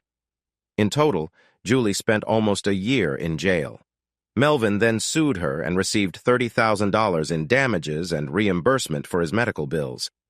That wiped out every penny Julie got in our divorce. She had to work at a fast food restaurant to try to pay her parents back. Even before I left town, no one wanted to be around her. Jeff faced charges for setting a fire at his clinic and for unlawful activities, among other things. He spent 6 years in prison and another year on probation. He also lost his medical license. Before he went to jail, Paula had already initiated their divorce and took all their assets. Jeff ended up living in the same shelter as Melvin, and nobody liked him there. They were tired of hearing about his past as a doctor. Most didn't believe him. After all, how could a guy with a tattoo from prison, who seemed to be at rock bottom, have gone through medical school? Bert spent several years in rehab before trying to teach again. He will always have a noticeable limp, and only 20% of one of his arms is usable. His wife remarried about a year after I left town and now has 2 kids. Melvin used the money from the lawsuit against Julie to start his own temp service. He helps those in need who are seeking a fresh start. Over time, he moved past his anger and began assisting women as well. However, he wouldn't help any woman who had been disloyal to her husband. Surprisingly, Melvin ended up remarried and has a child now. Tina started the process of divorcing Greg, claiming he had abandoned her and needing to wait a year. In the end, she kept their house and everything else he hadn't taken. She also filed complaints with state and national bar groups trying to make it difficult for him to continue practicing law, but neither her divorce nor her complaints were resolved. On the day I planned to leave town, I received a call. "Hey, Liam, I've been upset about everything, so I decided to call and apologize for my role," he said. I felt my heart race as I realized who he was. "Why didn't you speak to me directly, Greg?" I asked. "Well, old friend, it's because your wife is in a tough situation. Jeff is behaving arrogantly, and Bert is making poor choices," he replied. "Of all of us, you were the best. You're a good person. I'm as shady as they come. I'm a lawyer. I mislead for a living, but I'm not naive. I might not be a genius, but I know what's happening." "What are you talking about?" I said. "I didn't ask for your opinion." "Come on, Liam," he said. "You can't deceive someone who knows how to deceive others. Your wife is in trouble, and she might face serious consequences. Jeff is in trouble, too, and won't work as a doctor again. They say he caused a major incident at his clinic, and poor Bert has lost a lot as well. What do we all have in common? You're upset with all of us. When Bert had his problems, I noticed you didn't seem as worried about him as you normally would have been. At first, I thought you might be having issues, too. But when Jeff's situation fell apart and your wife faced difficulties, I realized it wouldn't be long before you came for me, so I left town. My mom taught me to be smart. Anyway, I just wanted you to know I won't ever come back to town again. Tina can have our little house and anything else she can take. I'm on a different path now, but I truly am sorry for what happened between us. I'm not sorry for being with Julie, but honestly, she wasn't that great. She was just present. What I'm really sorry for is breaking our friendship. The four of us grew up together. Friendships like that are hard to find. I regret letting that arrogance ruin what we had." Then he hung up. I slammed the phone down in frustration. I was angrier than I had ever been. My first few months in Chicago were full of activity. I settled into a small apartment while searching for a nice house in the suburbs to match my new job. Every weekend, I spent my time looking at houses. But I couldn't stop thinking about Greg. Finding him became much more important to me than searching for any of the others. I even hired 2 private investigators to help track him down. After 5 months, 3 weeks, and 4 days, one of my investigators found him. Greg was not too far away. He was living in Detroit and working for a legal aid website under the name George Peters. He hadn't even changed his initials. Greg was staying in a rundown apartment near downtown. His neighborhood was quiet, where everyone kept to themselves, and any trouble that happened usually went unnoticed. If something did happen, people just kept their heads down. I still remember how happy I felt when I saw George or Greg unlock his door and step inside his apartment. "I hate this place," he mumbled to himself. "I guess you didn't think that, did you, Greg?" I said as I stepped out from the shadows and used my stun gun on him. I had bought the stun gun at the same store where I got the voice changer. I purchased it when I first came up with my plan for revenge and made it even stronger since then. When Greg woke up, he found himself sitting in a chair with a toy gun in his hand. He raised it and pulled the trigger. I jumped back, surprised, and then laughed when I heard the click of an empty gun. Greg tried to get up but was too dizzy to stand. Then he noticed he was handcuffed to the chair. "Did you really think I would give you a loaded gun, Greg?" I chuckled. "What are you doing, Liam?" he asked, confused. "Hi, Greg," I smiled, my expression lightening the dark room. He attempted to move but couldn't. I showed him the stun gun and let it spark, then handed him a pen. He stared at it and tossed it away. "Now, Greg," I said, "the sooner we talk, the sooner I can leave." "What do you want from me?" he asked, eyeing me suspiciously. I think the gloves I was wearing made him think I planned something bad. "Just share a few drinks with an old friend and tell me why you chose to betray Julie," I said. I handed him a bottle of vodka. He took a drink and began to talk about the first time he met Julie in college. After about half an hour and a couple of bottles, he was feeling tipsy. "Look, Liam," he said, struggling to see straight. "What are you going to do to me?" "Nothing," I replied. "You already did this to yourself. Your marriage is over. Your job is gone, just like the others. You have nothing left. I didn't do this to you. You did it to yourself." "Yeah, I guess I did," he admitted. He took another gulp of his drink and started to drift off. I unlocked the cuffs around his legs, thinking the marks would go away soon. He was wearing thick socks, and with the blood flowing, the marks would disappear. "Greg, wake up," I said. "I'm leaving soon. You still need to tell me about Julie, and you haven't signed the paper." "Where's the pen?" he mumbled. "Greg, it's in your hand," I replied. "Oh, right," he said, gazing at it. He began to talk about Julie, but it was hard to follow. He mentioned how much Julie cared for me. He looked at the pen still in his hand and signed the note I printed from his work computer. "All signed," he said, taking another sip. "Did I tell you how sorry I am?" "Yep, several times," I answered. I picked up the gun and pulled the trigger on myself. He heard the empty click and laughed. "When you first gave me that gun, I thought it was loaded," he said. "I thought you wanted to hurt me. I was scared, Liam." "If you were really sorry, you would make things right," I replied. "How do I do that?" he asked, reaching for the bottle. I pretended to take a drink. "Well, you tried to shoot me," I said. I raised the gun to my head and pulled the trigger 3 times. The clicking sound filled the room, and we both laughed.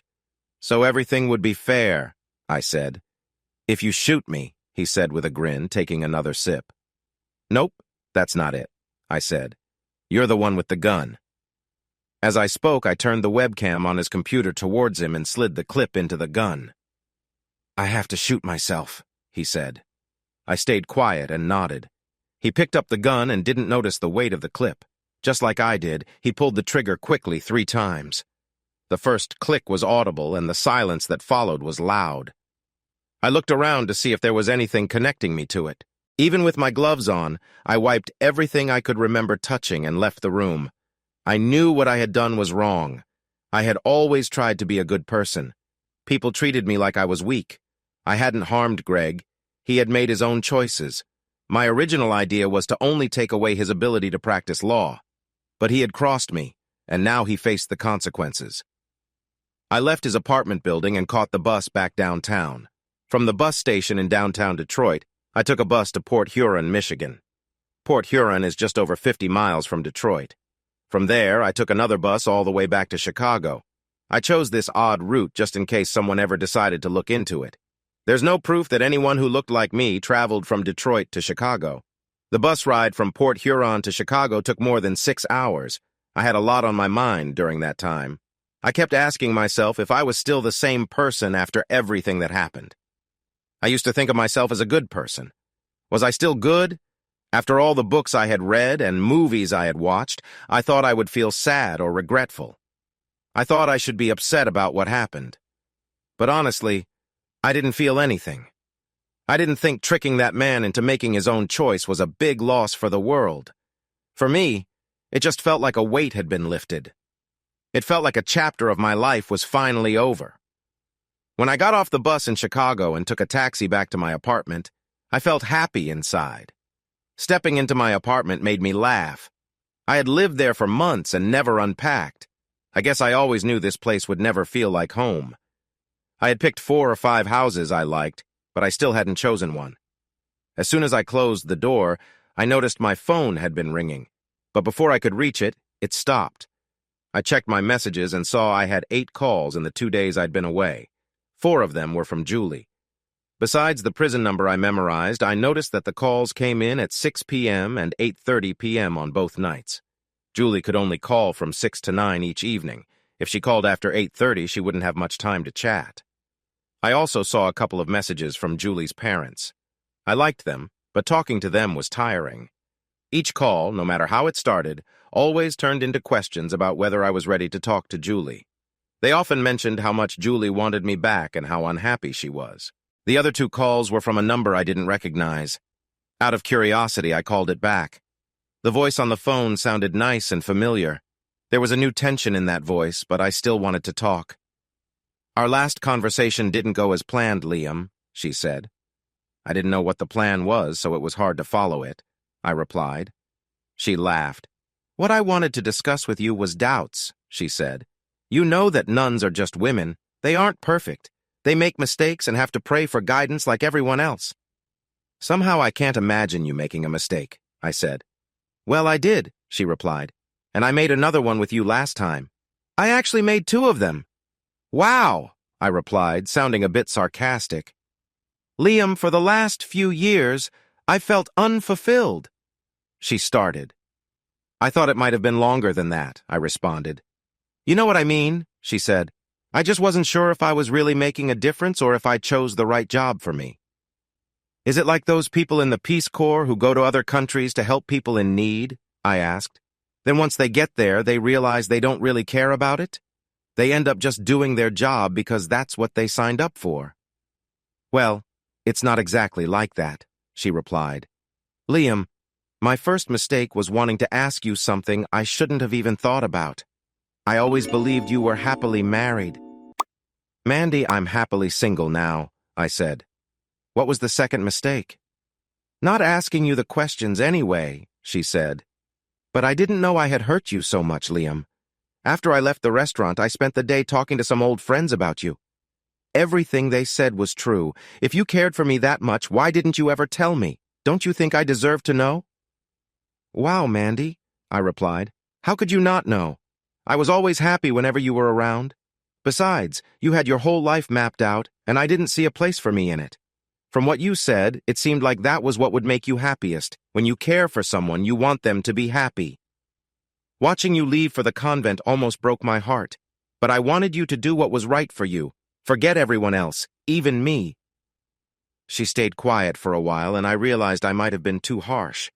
Sorry for the harsh words, I said. Liam, I'm not a sister anymore, she replied. What do you mean? I asked. Just listen, Liam. I need to ask you something, she said. No, I don't want to donate to the church right now, I answered. Not that, you fool, she said. Do you still want to be with me? More than anything, I said.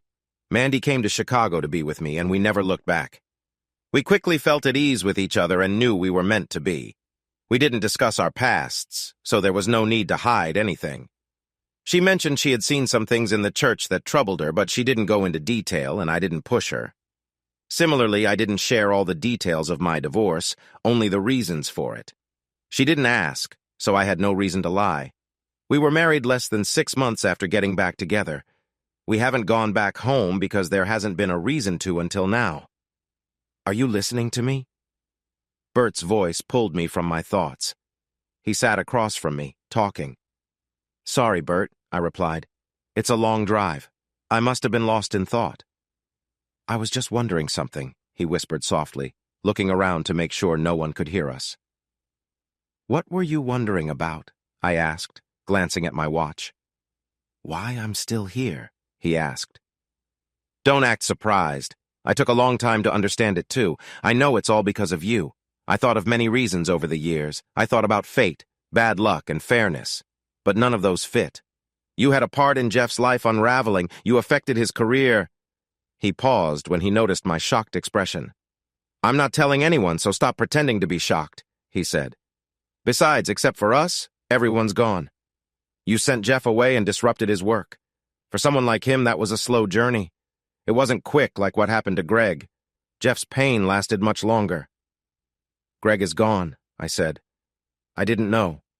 They say he left this world in a rundown place in Detroit, Bert shared. But I find that hard to believe. He left a note, got really drunk, and there was a tragic turn of events. His fingerprints were the only ones found. There was even a video of what happened. The police labeled it a suicide, and Tina confirmed the note. I saw that video, and even though you can't see anyone else, I think Greg was talking to someone. I think that someone was you. Detroit is a challenging place, I said. Why would I ever go there? Even the people who live there don't want to be there. Anyway, my question is, why am I still here? He asked. You took away my chance to play golf. I can't even hold a club anymore. You took away my confidence and my life. Without that, I lost Elaine. Everyone knows it wasn't just my connections with other women that caused our divorce. I ran into her a couple of years back. I could tell that she still cared for me more than her new husband, but her love for her kids overshadowed it. It's simple math, Liam. Together, Elaine and I are less than she and her husband with their children, so you took Elaine from me too. I was too disheartened to teach anymore, so they reassigned me as a janitor. In a way, you took my career as well, and now I'm just fading away. Why am I still here, Liam? Are you that cruel? Why would you do this to your closest friends over a relationship that was never truly yours? We were all connected with her long before you met her. She was part of all our lives. She wasn't just yours. Bert, you're thinking too highly of me, I said. I'm not brave. I didn't do the things you think I did. When I found out my closest friends were involved with my wife, I just ran away. I left town to start fresh, And as for Julie being community property, when I put a ring on her finger, she belonged to me. He looked at me as if I had said something absurd. I did some digging, Liam. Maybe you didn't act directly, but I know what happened. You went to that bar in the next town. You spoke to the bartender who provided a name of someone who, for a fee, caused me a lot of trouble. That person was masked, and even the one who hired him didn't know his identity. It only cost you $1,500 to disrupt my life. Someone said it was the brother of a woman I was with, but it didn't add up. At first, I thought it was the new young secretary at school. I had met her brother, and he didn't like me. But eventually, I realized no one knew I was seeing her, especially her brother. She later married someone else. He was friends with her brother, so if he had known, it could have caused issues for her. She wouldn't tell her brother, and neither did I. That left just 2 other women I was involved with, and one of them was my wife. Julie's brothers are serving overseas, so I thought about it. Who would be upset about me being with Julie? Then, when the unfortunate events struck everyone in our group except you, I figured it out. Wow, I said. With a long trench coat, you could be a detective. I didn't do any of that. But it was interesting to hear. What happened to you was unfortunate and sad, but it was just bad luck. Maybe the troubles you all faced were linked to your own choices. And you only have good luck, right? He asked. Nothing unfortunate ever happens to you. You found a better job that pays more in a bigger city. You married someone who loves you very much. She left everything for you, right? Liam, luck and choices tend to balance out, and you could be due for some misfortune. Only in the movies, Columbo, I replied. Well, I have to go. It was nice seeing you again, Bert. Next time I'm in town, maybe we could go dancing or play a round of golf.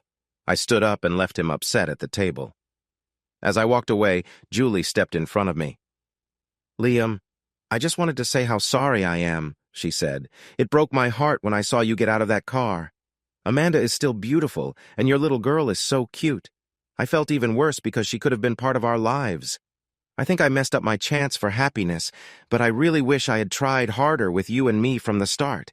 If there's anything I can do to make up for my mistake, just let me know. I know you're married now, but I'd do anything to make things right. I reached out and hugged her. I forgive you, Julie, I said. Maybe it's time for all of us to move on. Then I turned and walked slowly to the parking lot. I waved at Bert, who was still sitting at the table, upset with himself. I should have been paying more attention. As I got closer to my car, I was chuckling to myself about Bert. He got what he deserved. Suddenly, someone grabbed me and pushed me to the ground. I have a permit to carry a firearm, so I tried to reach for it. A large man stood over me with a stick. He raised it as if to strike, and I realized I wouldn't be able to get my firearm in time. Just as he swung down, I heard a terrible crack. Something warm fell on me, just as I managed to get my firearm out. He lifted the stick for another strike, and I fired twice. I aimed for a stop, but it seemed my luck had run out. The noise drew people outside. The man who had attacked me was in distress. When a police officer arrived, he quickly called for assistance. I had some cuts and bruises. Julie had a serious head injury for a time. Her condition required medical intervention. Amanda and I stayed with her at the hospital throughout her recovery. When she was able to leave, she stayed with us in Chicago until she fully healed. By then, my daughter had started calling her Aunt Julie. Even though we wouldn't be in love again, I like to think Julie and I are friends now. She met a man who works at the hospital. He is much older than us, but he cares for her a lot. The man who tried to harm me and almost hurt Julie was hired to do it. Facing a long prison sentence, he quickly turned on Bert. Bert received 10 years for attempting to orchestrate the incident against me, but he was released after just 2 weeks. You might think it was because of his limitations, right? No, Bert was running, or more like limping, to avoid trouble in the shower when he fell and hit his head. So, less than a month after Jeff's funeral, I was asked to speak at Bert's. It would have been easy because I was still in town. Amanda and I were still watching over Julie's recovery, but I made a difficult decision. I attended the funeral with a composed demeanor throughout. Sometimes people face the consequences of their actions, and Bert truly should have known better.